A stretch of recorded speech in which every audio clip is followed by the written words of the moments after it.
حدیث قدسی میں اللہ تعالیٰ نے عجیب بات فرمائی ہے. اللہ تعالیٰ فرماتے ہیں یا ابن آدم لو اتیتنی بقراب الارض خطایا، میرے بندے اگر تیرے گناہ اتنے بھی ہیں کہ ساری دنیا کی مٹی کے ذرات کے برابر ہیں، ساری دنیا کی مٹی کے ذرات کوئی گن سکتا ہے بھائی؟ آپ کی گول مسجد کے کونوں کھانچوں میں جھاڑو پھیر کے اگر آپ چٹکی سی مٹی جمع کریں آپ اس کے بھی ذرات کو نہیں گن سکتے. تو ساری دنیا جس میں تھر پار کر کا ریگستان بھی ہے اور جس میں افریقہ کے جنگلات بھی ہیں، ساری دنیا کی ساری مٹی کے سارے ذرات اتنے بھی کوئی گناہ کر لے، اللہ تعالیٰ فرماتے ہیں اگر تو میرے سے شرک نہیں کرے گا، مجھ سے معافی مانگے گا، میں سارے تیرے گناہوں کو معاف کر دوں گا. میں بخشش بھی اتنی لاؤں گا جتنے تو گناہ لائے گا. اور بعضوں کی توبہ سے اللہ تعالیٰ کو ایسی خوشی ہوتی ہے جب وہ سچے دل سے توبہ کرتے ہیں، ان کی آنکھوں سے آنسو بہتے ہیں، ان کے دل میں ندامت اور شرمندگی ہوتی ہے. اللہ تعالیٰ اتنے خوش ہوتے ہیں کہ اللہ تعالیٰ فرشتوں سے کہتے ہیں گنتی کرو اس کے گناہ کتنے. تو ہم تو نہیں گن سکتے نا، ہمارے پاس تو ایسا کوئی کمپیوٹر ہی نہیں ہے، ایسا کوئی کیلکولیٹر ہی نہیں ہے کہ کسی انسان کی زندگی کے سارے گناہوں کو گنے. اللہ تعالیٰ فرشتوں سے کہتے ہیں اس کے گناہوں کی گنتی کرو. وہ کہتے ہیں یا اللہ اتنے خرب ارب پتہ نہیں کتنے، جتنے بھی. اللہ تعالیٰ فرماتے ہیں جتنے اس نے گناہ کیے اتنی اس کے اعمال نامے میں نیکیاں لکھ دو. ہاں یہ بھی قرآن پاک کی آیت ہے. فَأُولَٰئِكَ يُبَدِّلُ اللَّهُ سَيِّئَاتِهِمْ حَسَنَاتٍ، اللہ پاک ان کی نیکیاں گنوا کر اس کے عوض میں ان کے اعمال نامے میں ان کی برائیاں گنوا کے ان کے اعمال نامے میں ان کی سچی توبہ کی برکت سے ان کو نیکیوں سے تبدیل کر دیتا ہے. جو کریم اتنا دینے والا ہو، جو مالک اس ایسی خوبصورت معافی دینے والا ہو. آپ نے کوئی دیکھا ایسا مجرم، کوئی ایسا معاف کرنے والا دیکھا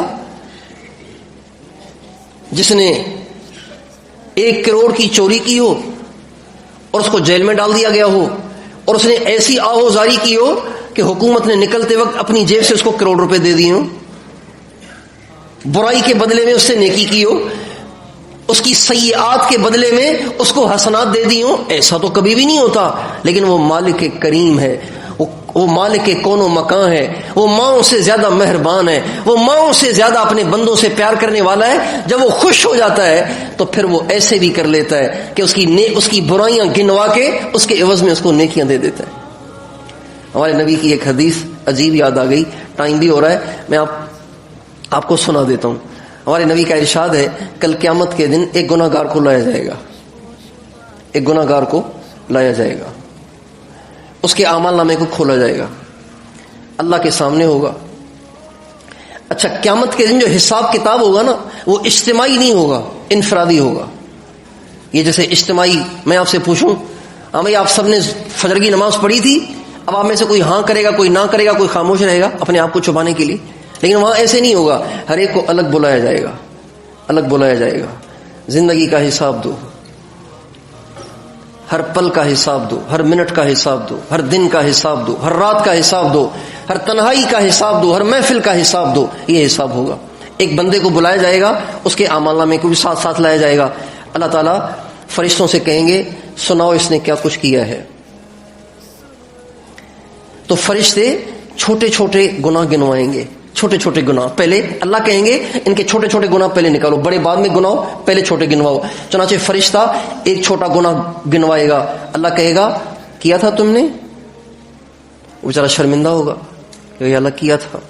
اللہ کہیں گے دے دو اس کو، اس کے بدلے میں ایک نیکی. کریم ہے جو چاہے کرے. ایک اور گناہ گنوایا جائے گا، وہ بھی چھوٹا ہوگا. اللہ کہیں گے اس کے بدلے میں بھی اس کو نیکی دے دو. پہلے تو وہ ڈر رہا ہوگا کہ میرا اعمال نامہ کھلے گا، میرے پول کھلیں گے، کتنی بے عزتی بدنامی ہوگی اور کتنی ناراضگی ہوگی، اور پتہ نہیں جہنم کے کس نچلے طبقے میں مجھے پھینکا جائے گا. جب وہ دیکھے گا نا کہ ہر چھوٹی برائی کے بدلے میں بڑی برائی، بڑی نیکی مل رہی ہے، تو جب کافی دیر گزر جائے گی تو وہ اللہ تعالیٰ سے کہے گا یا اللہ میرے تو بڑے بڑے گناہ بھی ہیں، وہ کہاں ہیں؟ جب یہ حدیث ہمارے نبی نے سنائی تو ہمارے نبی اتنے ہنسے کہ آپ کے یہ دندان مبارک ظاہر ہوئے. صحابہ کہتے ہیں حتی بدت نواجزہ، یہاں تک کہ نبی کریم صلی اللہ علیہ وسلم کے یہ جو دانت ہیں نا اس کو کچلیاں کہتے ہیں، نواجز اس کو کہتے ہیں. ہمارے نبی اتنا اس بات پہ ہنسے کہ کیسا آدمی ہوگا. پہلے ڈر رہا ہوگا جب دیکھے گا کہ برائیوں کے بدلے میں نیکیاں مل رہی ہیں اور معافی ہو رہی ہے, ستاری کا معاملہ ہو رہا ہے, کرم کا معاملہ ہو رہا ہے, تو کہے گا یا اللہ میرے تو بہت بڑے بڑے گناہ بھی ہیں, وہ بھی تو نکالیں, اس لیے کہ نیکیاں مل رہی ہیں.